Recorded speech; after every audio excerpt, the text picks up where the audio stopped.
జోగి రమేష్ కొడుకు అరెస్ట్ ఇప్పుడు రాష్ట్ర వ్యాప్తంగా చర్చనీయాంశంగా మారింది. అయితే జోగి రమేష్ గారు ప్రెస్ మీట్ పెట్టి ఏమని చెప్తున్నారంటే, ఆయన ఈరోజు బలహీన వర్గాల మీద మీ పార్టీ వారు దాడి చేస్తున్నారు, ఈరోజు బలహీన వర్గాల గౌడు సామాజిక వర్గాల నుంచి నేను ఎంతో అంచెలంచెలుగా కష్టపడి స్థాయికి వచ్చాను, మాపై కక్ష సాధిస్తుంది మీ ప్రభుత్వం అంటూ ఈరోజు ఆయన చాలా క్లియర్ కట్గా తెలుగుదేశం పార్టీ తప్పు చేసిందని చెప్తున్నాడు.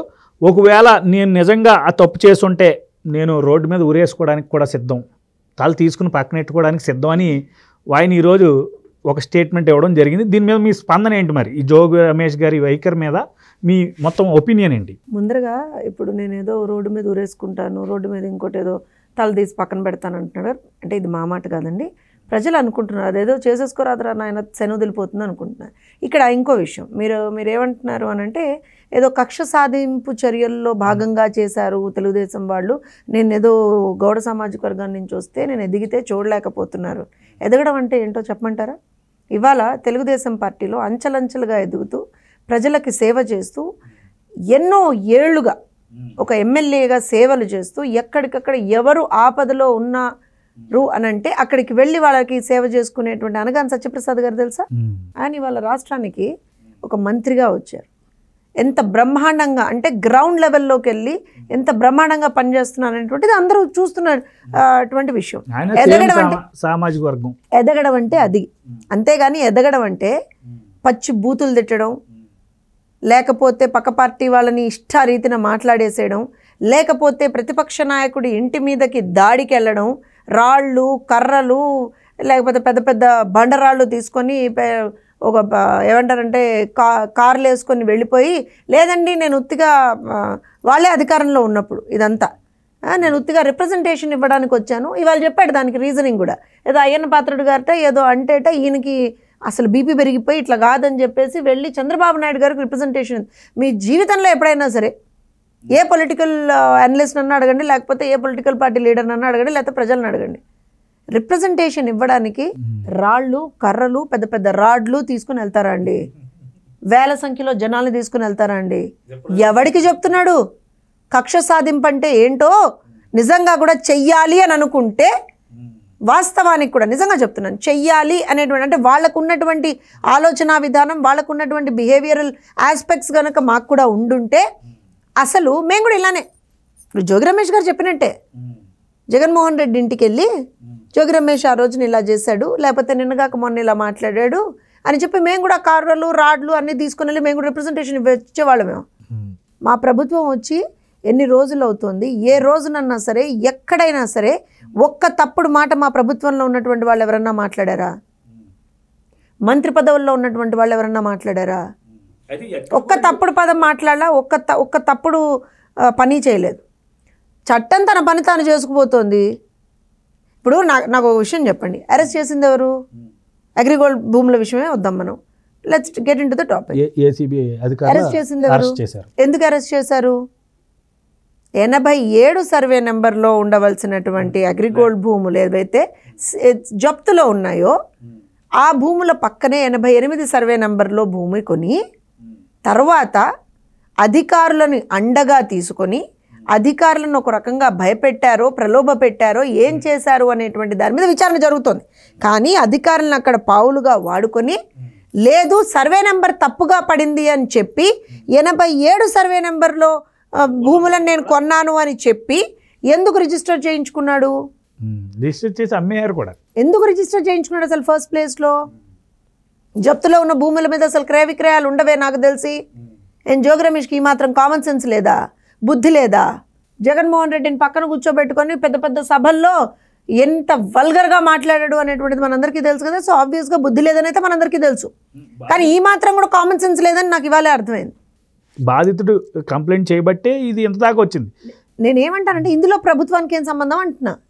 బాధితుడు ఇవాళ కాదండి కంప్లైంట్ చేసింది, వాళ్ళ ప్రభుత్వం ఉన్నప్పుడే కంప్లైంట్ చేశాడు. కానీ అప్పుడు పోలీసులు కానీ అప్పుడు ఉన్నటువంటి అధికారులు కానీ ఎవరు కూడా దాని మీద చర్యలు సరిగ్గా తీసుకోలేదు. సో ఆబ్వియస్గా డెఫినెట్గా ఇవాళ రోజున ఏం జరిగింది అని అంటే అతను మళ్ళీ కూడా వెళ్ళి ఒక రిప్రజెంటేషన్ ఇచ్చుండొచ్చు కాక దాని మీద ఏమన్నా యాక్షన్ తీసుకున్నారేమో. అసలు ఇందులో ప్రభుత్వానికి ఏం సంబంధం అంటున్నా నేను, తెలుగుదేశం పార్టీకి ఏం సంబంధం? అసలు అమ్మకూడని భూమి, కొనకూడని భూమి మీద క్రయ విక్రయాలు చేసింది నువ్వు, కబ్జా చేసింది నువ్వు. దాన్ని వాళ్ళ రోజున తీసుకొచ్చి చంద్రబాబు నాయుడు గారికును తెలుగుదేశం పార్టీకి ఎట్లా ఆపాదిస్తాడు? కక్ష సాధింపు ఏంటి ఇందులో? నాకు ఒక విషయం చెప్పండి. కక్ష సాధింపు ఎక్కడ కనపడింది?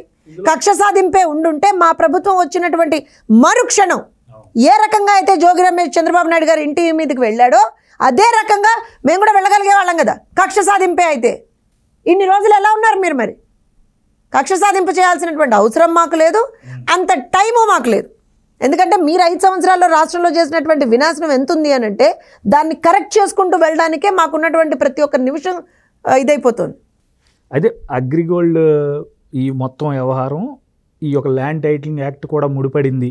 ల్యాండ్ టైటిలింగ్ యాక్ట్ ద్వారానే ఈరోజు ఈ మొత్తం కబ్జా మొత్తం చేసింది వైసీపీ అని చెప్పి కూడా కొందరు ఆరోపిస్తున్నారు. అంటే జోగి రమేష్ ఫ్యామిలీ ఇలాగా. అంటే నేను అక్కడ కాన్సెప్ట్ చెప్తాను చూడండి. నిజానికి కూడా వాస్తవానికి కూడా ఇప్పుడు ఏదో అంటే నిజాన్ని దాచే ప్రయత్నం జోగి రమేష్ చేస్తున్నాడు. కానీ ఇష్యూ ఏంటి అంటే నేను ఇందాక చెప్పినట్టుగా 87 సర్వే నెంబర్ అనేటువంటిది controversial land or litigated land అంటాం మనం. కాంట్రవర్షియల్గా లిటిగేటెడ్ ల్యాండ్ అది జప్తులో ఉంది. ఆ ల్యాండ్ పక్కనే 88 సర్వే నెంబర్ని వీళ్ళు కొనుగోలు చేసి ఏం చేశాడు తర్వాత నాకు ఈ పర్టిక్యులర్ నేను కొన్నటువంటి స్థలానికి సర్వే నెంబర్ తప్పు పడింది. ఇదే కదా ల్యాండ్ టైటిలింగ్ యాక్ట్లో వీళ్ళు చేసినటువంటి దుర్మార్గాలు. ఇదే చేస్తారనే కదా మేము చెప్పిందప్పుడు. అక్కడ ఉన్నటువంటి అధికారుల్ని ఒకసారి వీళ్ళు పావులుగా వాడేసుకొని ఇమ్మీడియట్గా, ఎందుకంటే అధికారంలో ఉన్నాడు, మంత్రిగా ఉన్నాడు, ఏం చేశాడో ఏం చెప్పాడో ఎలా వాళ్ళని ప్రలోభ పెట్టాడో అదే కదా ఇప్పుడు విచారణ జరుగుతుంది. తీగలా అయితే డొంగంతా కదులుతుంది. ఏమి ఇబ్బంది ఏమి పడక్కర్లే జోగి రమేష్, అస్సలు ఇబ్బంది పడక్కర్లేదు. 10 మందిని A1 నుంచి A10 మెంబర్స్ దాకా ఉన్నట్టున్నారు. ఇవాళ వీళ్ళు తీసుకున్నటువంటి డిఫెన్స్ ఎంత పేలవంగా ఉంది అని అంటే, నా కొడుకు చదువుకున్నాడు, నా కొడుకు US వెళ్ళి చదువుకున్నాడు, నా కొడుకు ఈ కంపెనీలో జాబ్ చేసినంటే తప్పు చేసిన వాడు ఏం చేసినా సరే శిక్ష వేయక లేకపోతే వాళ్ళ మీద చర్యలు తీసుకోక బొట్టు పెట్టి హారతిచ్చి రామ్మ అని చెప్పి స్వాగతం పలుకుతారా? చెప్పండి నాకు. తప్పు చేశారు కదా, తప్పు చేశారని చెప్పి ఎప్పుడైతే అక్కడ బయటపడిందో అందుకే కదా మీ మీద ఏసీబీ అధికారులు ఇవాళ రోజున చర్యలు తీసుకుంటోంది. దానికి మీ చదువుతో ఏం సంబంధం? దానికి మీరు ఏం చేస్తే ఏం సంబంధం? నిజంగా కూడా నా కొడుకు అంత చదువుకున్నవాడు ఇంత ఉన్నవాడు అంటే మరి అంత పెద్ద చదువుకున్న కొడుకును పెట్టుకుని అంత బ్రహ్మాండంగా మరి ప్రోగ్రెస్ అవ్వాల్సినటువంటి కొడుకును పెట్టుకుని ఎందుకు పిచ్చి మాగట్లు మాట్లాడావు? ఎందుకు పిచ్చి వేషాలు వేసావు? మరి నువ్వు నీకు తెలీదా? నీ వరకు వస్తే ఇవాళ నొప్పి అనిపిస్తుందా? నీ వరకు వస్తే ఇవాళ రోజున కులం యాంగిల్ తీసుకొస్తావా? తప్పు చేసి పట్టుబడితే ఇవాళ కులం యాంగిల్ తీసుకొస్తాడా? ఇందులో కులానికి అసలు ఎక్కడే ఏమన్నా అర్థం ఉందా అండి? సంబంధం ఉందా అసలు ఎక్కడన్నా? సిగ్గు లేకుండా మళ్ళీ వచ్చి కులం గురించి మాట్లాడతాడా జోగి రమేష్? ఇవాళ ఇంకా ఏం మాట్లాడతాడు? కక్ష సాధింపండి. నేను చెప్పా కదా, కక్ష సాధింపే కనుక మేము చెయ్యాలి అని అనుకునే పరిస్థితే ఉండుంటే మా ప్రభుత్వం వచ్చినటువంటి మరుక్షణం జోగి రమేష్ మీద దాడులు అయ్యేవి కదా. మరి అయ్యేవి కదా. పోనీ నిజానికి అనుకుంటే మాకు నేను నిజంగా చెప్తున్నాను, అసలు అలాంటి ఒక ఆలోచనే మాకు కానీ మా ప్రభుత్వానికి కానీ మా కార్యకర్తలకు కానీ ఉండదు. ఎందుకు అని అంటే మా నాయకుడు చాలా ఇప్పుడు ఇక్కడ ఉన్నటువంటిది చంద్రబాబు నాయుడు గారు అండి, జగన్మోహన్ రెడ్డి కాదు.